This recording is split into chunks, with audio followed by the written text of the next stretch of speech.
você quer reagir ao José Dirceu? Vou reagir. Não é que eu quero, eu vou. Ok, então vamos reagir a José Dirceu. Isso aqui é um José Dirceu num podcast do PT da Bahia. Ok.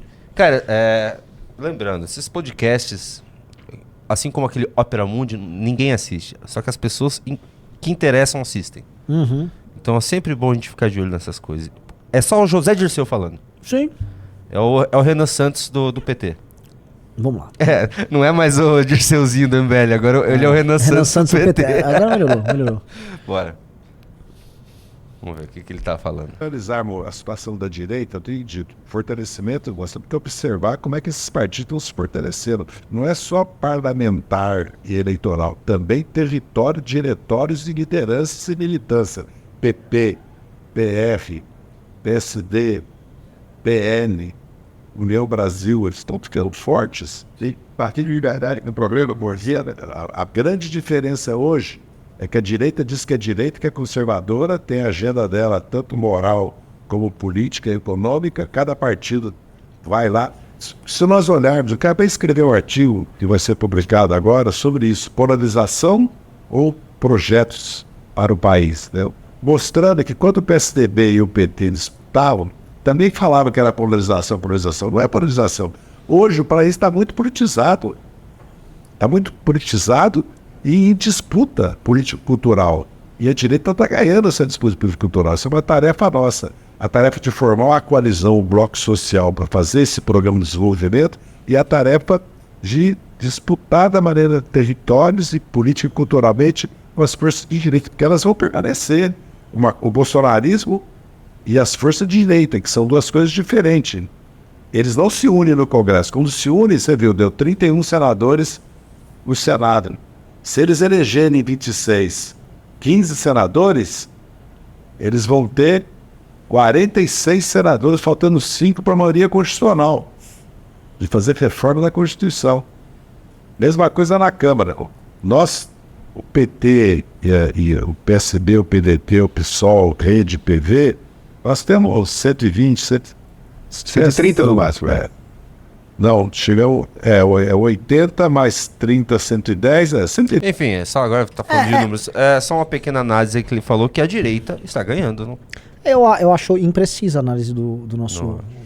É imprecisa, sim. Porque ele coloca no mesmo balaio PSD, União Brasil, PP, e não é assim que funciona. Ele tá falando basicamente que ele trata esses caras como direita, como expressões da direita, e uma hora ele diz assim, quando esses caras se juntam, e aí o cara se junta e tá fazendo referindo ao bolsonarismo e o centrão, que foi governo no Bolsonaro e que agora fica flertando com os dois lados.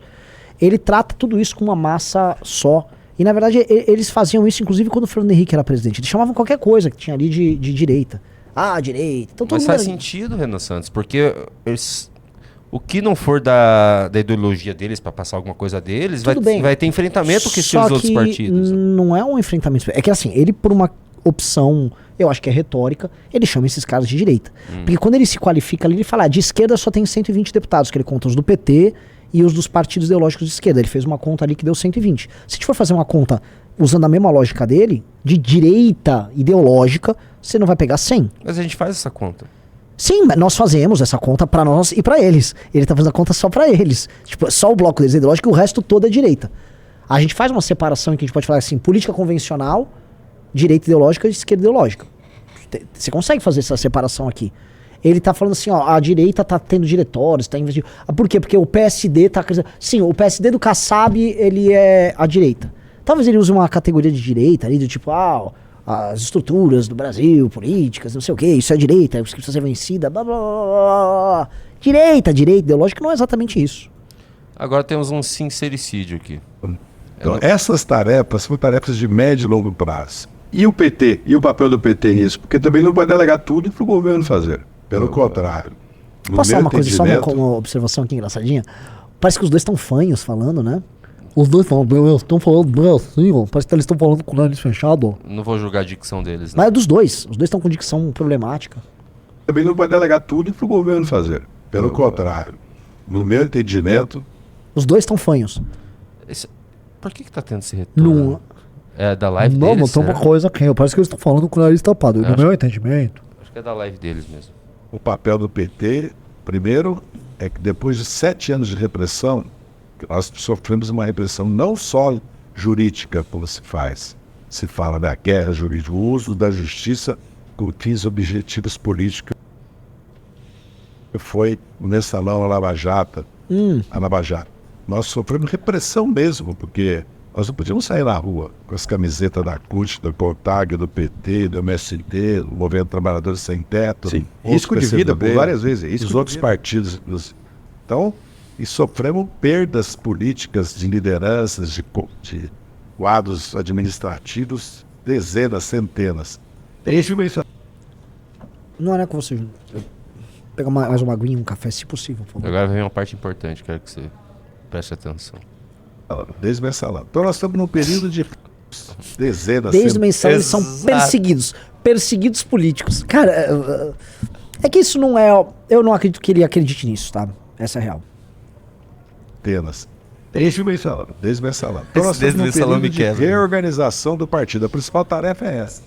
Reorganizar o PT como força política. Porque a imagem do PT, o apoio eleitoral e social que o PT tem é 10 vezes maior que o tamanho do PT hoje. O PT pode ser muito maior. Então, uma das tarefas mais importantes do partido é a sua própria organização e a disputa política cultural e dos territórios. Porque nesses anos, no Brasil, houve uma mudança social e cultural enorme. No caso do neopentecostal. Isso que eu queria falar. Olha só quem que é o principal inimigo do PT. Sim. Mas eles consideram, né? Porque o proletariado foi tomado pelo neopentecostalismo. Cara, classe D, classe C, D e E, o neopentecostalismo tá muito presente. E eles acham isso é uma coisa extemporânea, porque isso cresce no momento que o PT já existia. Então, sabe, o PT falou, aqui nós vamos organizar as massas como partido e tal. E quem organizou foram as igrejas neopentecostais. Aí eles tipo, what? Como?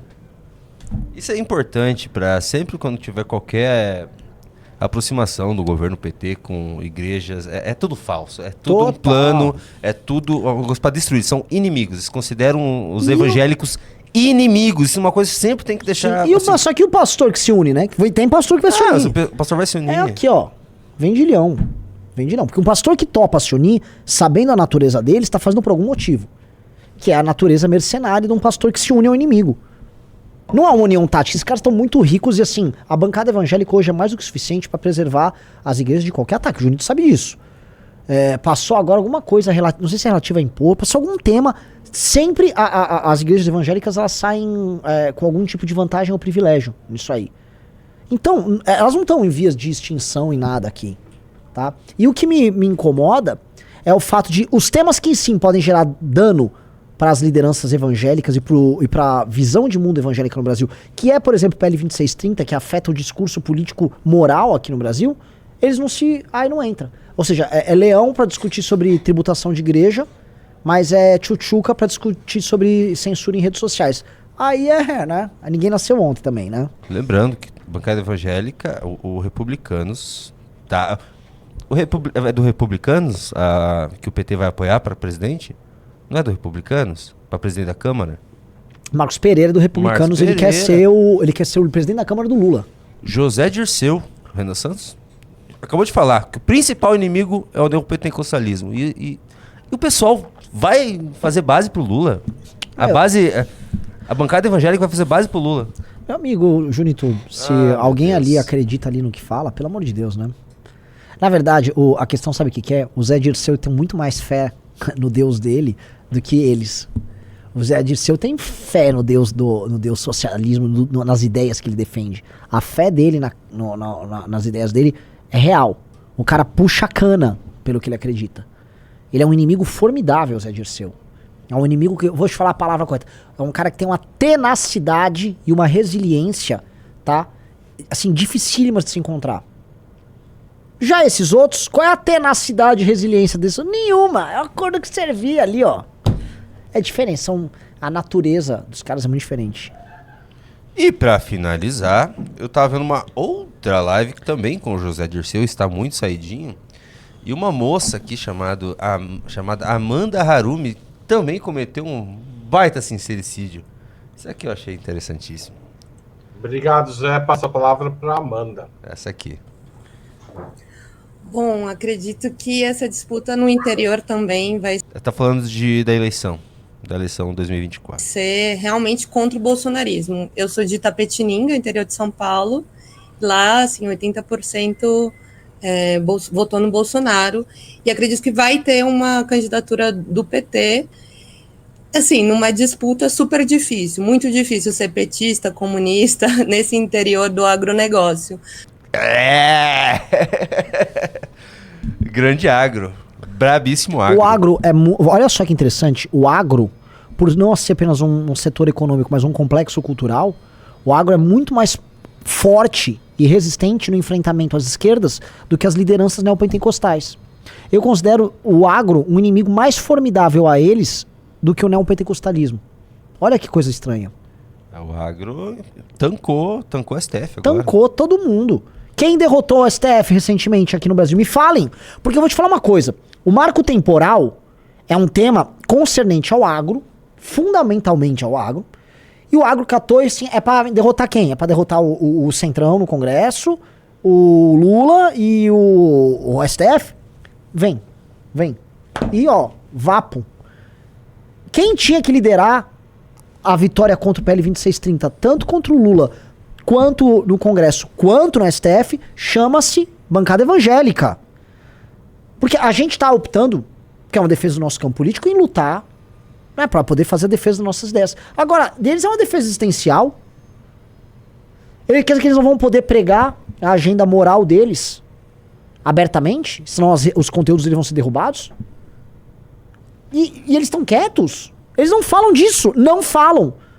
Então tem uma diferença muito grande aí, tá? Quem acompanha nossas lives aí há anos, sabe que eu faço essa diferenciação da turma do agro, dessa turma do neopentecostalismo. O jogo de um é muito diferente do outro. Só que o agro é um setor econômico. Não estamos falando do agro aqui como setor econômico. Ele é um complexo cultural que envolve economia, envolve cultura, envolve... Assim, é quase civilizacional. É uma forma de ser brasileiro muito profunda, com uma penetração territorial continental, tá? Com capacidade econômica e representação política efetivas, com traços culturais profundos, todos de sucesso. Eles são economicamente um sucesso, eles são culturalmente um sucesso. Basicamente, a expressão cultural brasileira de maior sucesso comercial é o sertanejo, e é uma expressão desse mundo no campo. Inclusive, a visão da pessoa da cidade sobre o mundo no campo, como boa parte de nós somos egressos do êxodo rural, é uma visão idílica de que o verdadeiro mundo, a vida verdadeira está no campo. É ou não é? Junito, pergunto pra você, por exemplo. Os seus pais, os seus avós vieram do campo? Sim. Toda minha família veio do campo. Vou dar um exemplo. Eu vou pegar a minha família, meus avós, são imigrantes. Avós, né? Digo, os avós. Meus dois avós. Meu avô paterno, ele veio do campo, só que ele era imigrante, veio de Portugal, foi pro Rio. Minha avó veio de Lisboa, então ela pode ser uma egressa de um mundo, mas são imigrantes. Os da minha família, da família da minha mãe, vieram de imigrantes, eles vieram do interior de Minas e do interior de São Paulo enquanto imigrantes. E aí eles saíram do êxodo, foram através do Rio, saíram do campo e vieram para a cidade. E parte da família fica no campo. Então, para muita gente, essa ideia o campo é onde está a verdade, minha avó mora no campo, toda aquela coisa, isso está na alma do brasileiro que mora na cidade. Não à toa o sertanejo faz sucesso na cidade, inclusive em cidades litorâneas, deveria ser bizarro. O cara vai na Shed em Balneário Camboriú. Por que o cara vai na Shed em Balneário Camboriú? Sabe, isso tá na nossa... Esse entendimento é real, tá na alma do brasileiro. Vamos continuar que fica interessante agora. Tá preparado? Mas a gente tem a experiência de Araraquara, que é a prefeitura do PT, e temos um vereador do PCdoB, o Guilherme Bianco, que vem do movimento estudantil, e isso mostra também qual estratégia a gente pode se relacionar. A questão das universidades, dos institutos federais. Em Itapetininga mesmo, sempre que tinha manifestação contra o Bolsonaro, quem mobilizava isso? O Instituto Federal.